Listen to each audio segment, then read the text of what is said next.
ઓમ શ્રીહરિતનયાય વિદ્મહે લક્ષ્મણ પુત્રાય ધીમહિ તન્નો ત્રિકમાચાર્ય પ્રચોદયાત.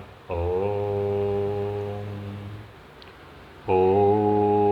નમઃ શિવાય. ઓમ નમઃ શિવાય. ઓમ નમઃ શિવાય. ઓમ વૃંદાવનેશ્વરી રાધા કૃષ્ણો વૃંદાવનેશ્વરઃ જીવને ધને નિત્યં શ્રીરાધાકૃષ્ણઃ ગતિર્મમ. શ્રીરાધાકૃષ્ણઃ ગતિર્મમ. ઓમ નમો ભગવતે વાસુદેવાય. ગોવર્ધનધરં વંદે ગોપાલં ગોપરૂપિણં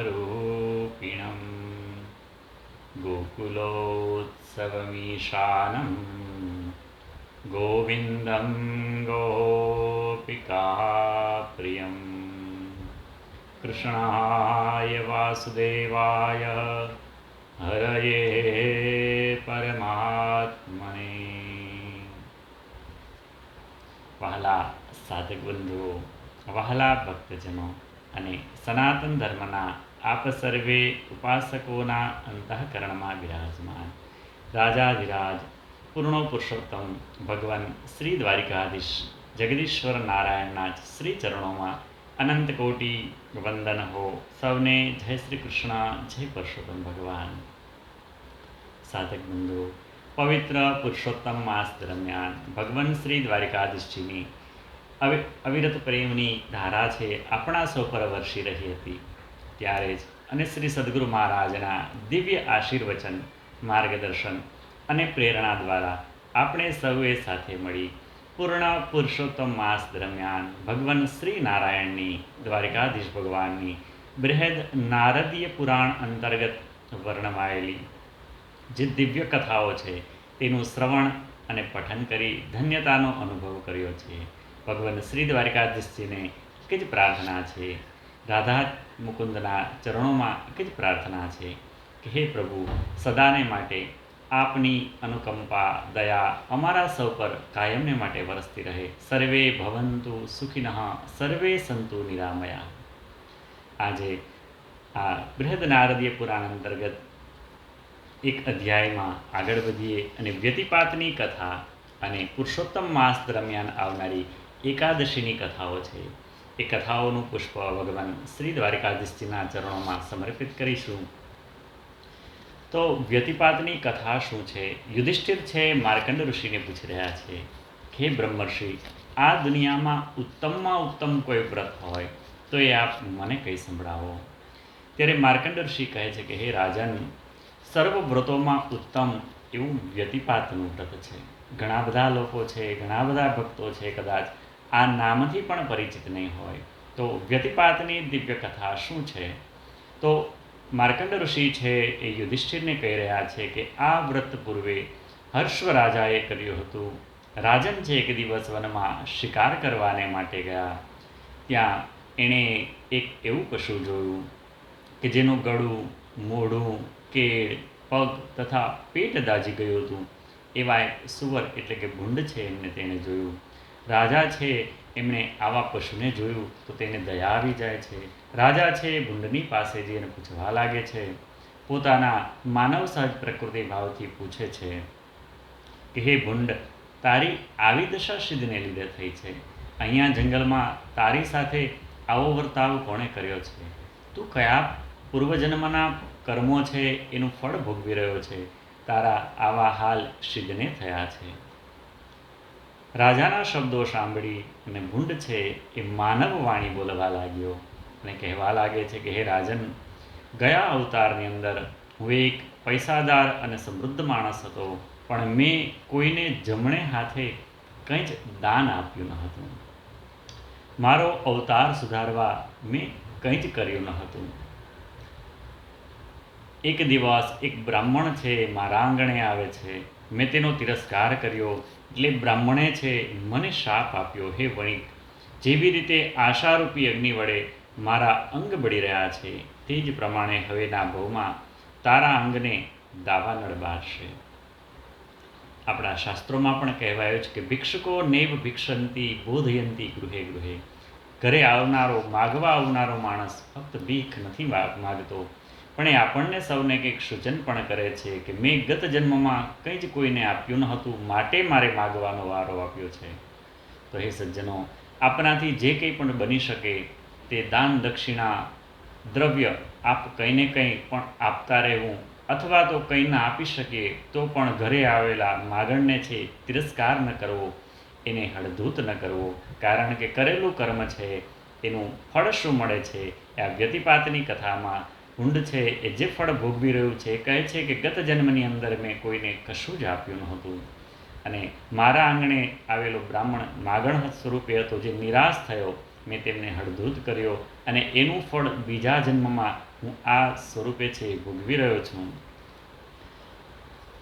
અને એ આવનાર બ્રાહ્મણે મને કહ્યું કે તું ભૂંડ જાતિમાં અવતરજે અને તારા અંગો છે એ પણ બળતા રહેશે, માટે કદી કોઈને હળધૂત ન કરવા, ન બની શકે તો કંઈ જ ના આપવું, પણ કટુ વચનો કોઈને ન કહેવા. આ શાપ સાંભળી ને આ ભૂંડ કહે છે કે તે જન્મની અંદર હું બ્રાહ્મણ પાસે કરગરવા લાગ્યો, તેથી તેને મારા પર દયા આવી, એટલે એણે કહ્યું કે કોઈ દયાળુ રાજા તારી પાસે આવશે અને તેના દ્વારા છે તારા ભૂંડપણાનો ઉદ્ધાર થશે. હે રાજન, એ શાપને લઈને હું આ દશાને પામેલો છું. રાજાએ ભૂંડની વાત સાંભળી અને કહ્યું કે હે ભૂંડ, તારો શાપ હવે હું શી રીતે દૂર કરી શકું? મને તારા પર ખૂબ જ દયા આવી રહી છે. હું શું કરી શકું તારા માટે, તારી મુક્તિને માટે, તારો જન્મ મરણનો ફેરો સફળ થાય તેના માટે હું શું કરી શકું? એ આપ હવે મને કંઈ સંભળાવો. તો ભૂંડ કહે છે કે હે રાજન, તમે ગયા અવતારની અંદર તમે પણ ગત જન્મમાં એક વ્યતિપાત નામના દિવ્ય વ્રત કરેલું, એ વ્રતનું પુણ્ય ફળ જો તમે મને આપો તો આ મારું દુઃખ દૂર થઈ જાય, હું આ ભૂંડના અવતારમાંથી મુક્તિને પામી શકું. એ વ્રત છે આ લોકમાં અને પરલોકમાં, એમ બંને લોકમાં છે સુખને પ્રદાન કરનારું છે, શાંતિને આપનારું છે. વળી તે વ્રતની ઉત્પત્તિના સમયે, ભમવાના સમયે, પતન સમયે અને સ્થિતિના સમયે કરેલું દાન છે એ અક્ષય અને અખૂટ થાય છે. માટે જ લોકો છે વ્યતિપાતના સમયમાં દાન, દક્ષિણા, જપ, તપ, વ્રત, તીર્થ સ્નાન કરવાનો વિશેષ મહિમા બતાવેલો છે. હે ભૂંડ, એ વ્યતિપાતનું વ્રત તેમજ ઉદ્યાપન કેવી રીતે કરવું? રાજન કહેવા લાગે છે કે હું આ વ્રત કેવી રીતે કરી શકું? મને તો ગત જન્મનું વ્રત કોઈ જ રીતે યાદ નથી. તો રાજાના શબ્દો સાંભળી અને ભૂંડ કહેવા લાગે છે કે માગશર, માઘ, ફાગણ, વૈશાખ કે શ્રાવણ માસમાં અથવા તો અધિક માસની અંદર જે દિવસે વ્યતિપાત હોય તે દિવસથી વ્રતની શુભ શરૂઆત કરવી. 13 વખત વ્રત કર્યા પછી 14મી વખત વ્રત કરવાનો દિવસ આવે ત્યારે 14મી વખત આ વ્રતનું ઉજવણું કરવાનો વિશેષ મહિમા બતાવેલો છે.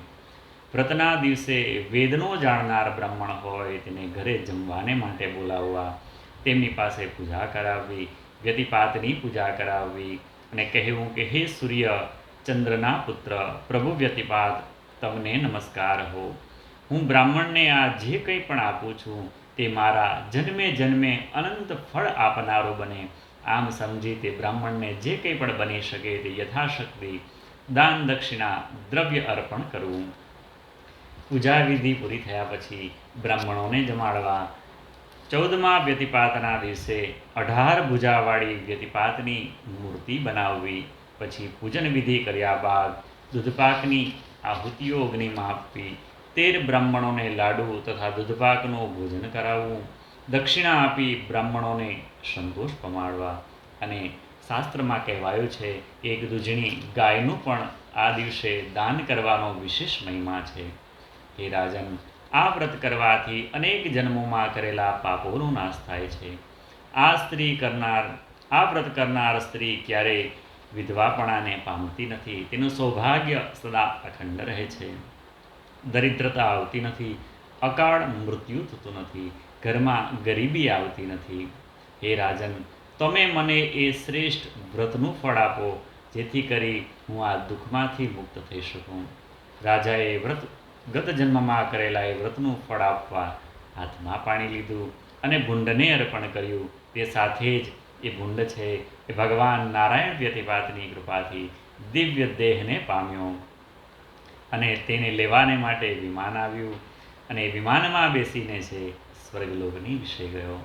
માર્કંડ ઋષિ કહે છે કે હે યુધિષ્ઠિર, આ વ્રતના પ્રભાવથી સ્વર્ગ અને મોક્ષ એમ બંનેની પ્રાપ્તિ થાય છે અને ભગવાન વિષ્ણુનો સહવાસ પ્રાપ્ત થાય છે.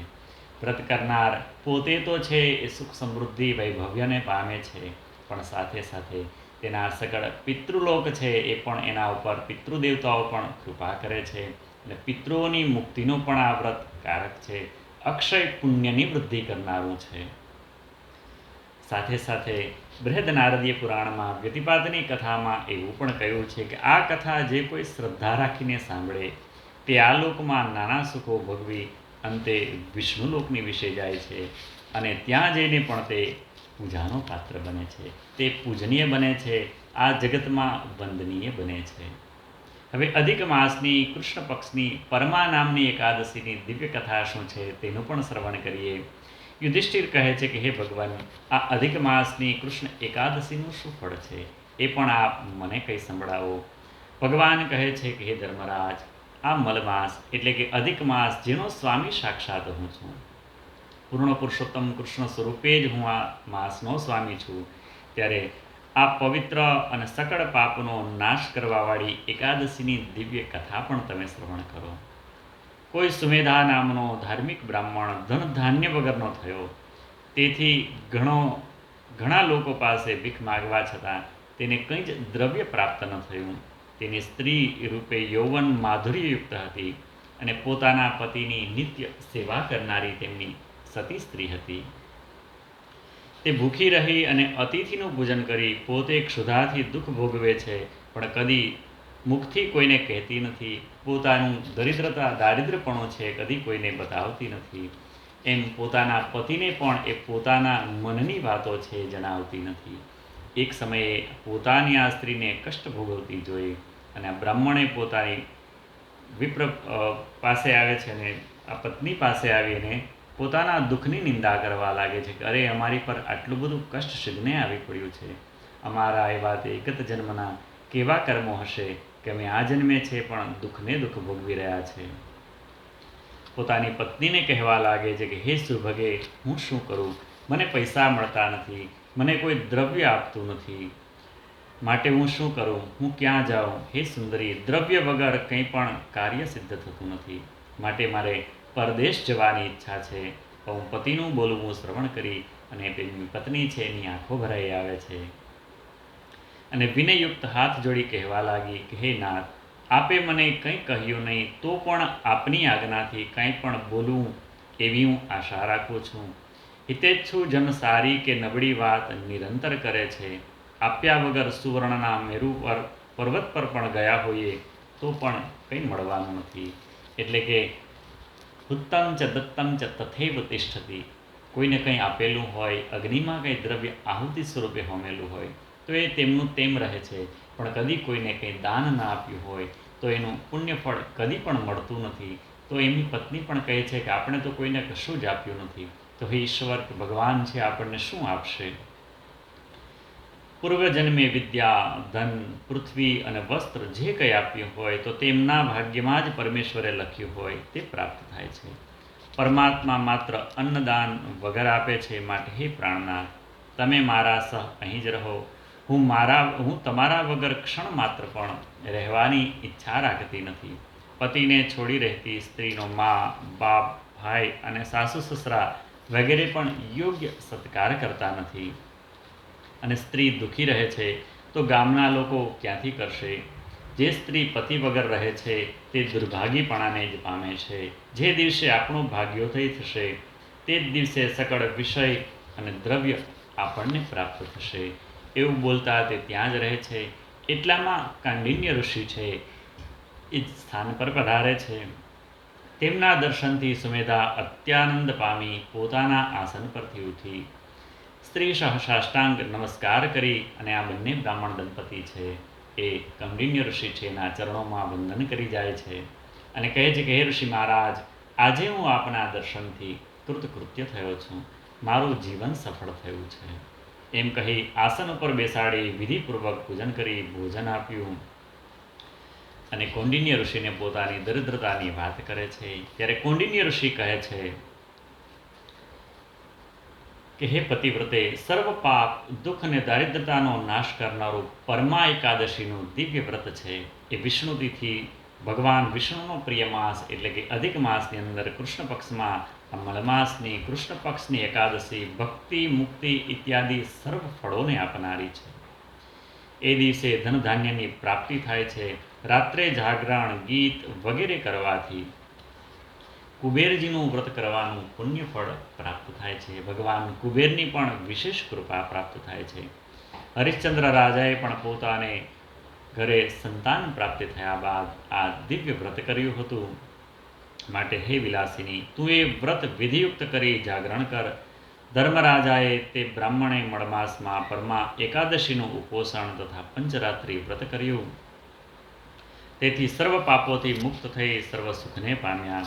અને એકાદશીનું વ્રત છે એ દિવ્યતાને આપવાવાળું છે, ઘણા બધા પુણ્ય ફળને આપવાવાળું છે. આવી જ રીતે શુક્લ પક્ષની એકાદશી છે જે પદ્મિની એકાદશી છે, તેનું પુણ્ય ફળ પણ વિશેષ બતાવેલું છે. ધર્મરાજા છે પૂછી રહ્યા છે કે હે જનાર્દન, અધિક માસની આ શુક્લ પક્ષની જે એકાદશી છે તેનું પુણ્ય ફળ શું છે? એ વ્રત કરવાથી શું ફળની પ્રાપ્તિ થાય છે? ત્યારે ભગવાન કહે છે કે ત્રેતાયુગમાં મહિષ્મતી નગરીનો હૈહય નામનો રાજા છે. તેના વંશમાં મહાપરાક્રમી કીર્તિવીર્ય થયો અને હજારો સ્ત્રીઓ હતી, તો પણ તેના ઘરે સંતાન ન હતા. તેથી તેણે દેવ, પિતૃ, વિપ્ર વગેરેનું પૂજન કરે છે. પોતાને પુત્ર ન હોવાથી તેઓએ કહેલા વ્રત કર્યા. તપથી જ સર્વ મનોરથો છે એની સિદ્ધિ થાય છે. કોઈ પણ કાર્યમાં દૃઢ શ્રદ્ધા ન હોય તો એ કાર્ય છે એ પરિપૂર્ણ થતું નથી.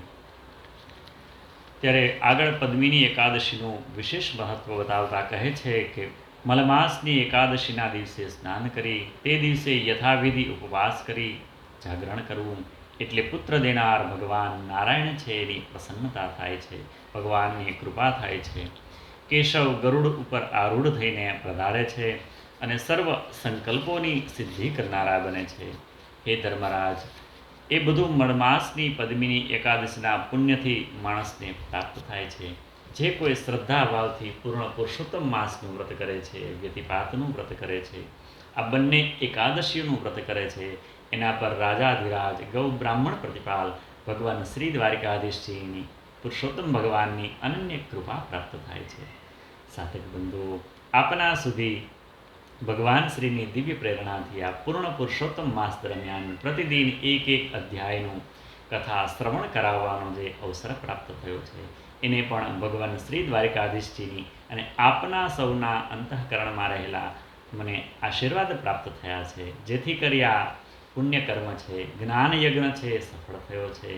આ મહિના દરમિયાન જે કંઈ પણ આપણાથી શક્તિ ભક્તિ અનુસાર ભગવાનનું ભજન થયું છે એ સર્વ ભગવાન દ્વારિકાધીશજીના શ્રી ચરણોમાં સમર્પિત કરીએ અને ભગવાનને પ્રતિદિન એક જ પ્રાર્થના કરી, હે પ્રભુ, ધર્મ, અર્થ, કામ અને મોક્ષ આ ચતુર્વિધ જે ધર્મના પાયા કયા છે એ અમારા હૃદય કમળમાં સદાને માટે બિરાજમાન રહે. આપ સદા છે અમારા જીવન રથના સાથી બની રહો. સાધક બંધુઓ, આવતીકાલથી પવિત્ર શ્રાવણ માસ શરૂ થઈ રહ્યો છે, ત્યારે ભગવાન શિવજી મહારાજનું પણ ભજન કરવાનો અવસર પ્રાપ્ત કરીશું. શક્તિ ભક્તિ અને સમય અનુસાર ભગવાન શિવજી મહારાજની કથાઓનું પણ, શિવ મહાપુરાણની કથાઓનું પણ શ્રવણ કરીશું. તો સદાને માટે સાથે જોડાયેલા રહેજો. આ દિવ્ય જ્ઞાન સરવાણી છે, આપ આપના સ્નેહીજનો સુધી પણ અવશ્ય પહોંચાડતા રહેજો. સૌને જય શ્રી કૃષ્ણ, જય પુરુષોત્તમ ભગવાન. ઓમ કૃષ્ણાર્પણમસ્તુ. ઓમ કૃષ્ણાર્પણમસ્તુ. ઓમ કૃષ્ણાર્પણમસ્તુ. ઓમ નમો ભગવતે વાસુદેવાય. ઓમ શ્રી કૃષ્ણ શરણમ મમ. ઓમ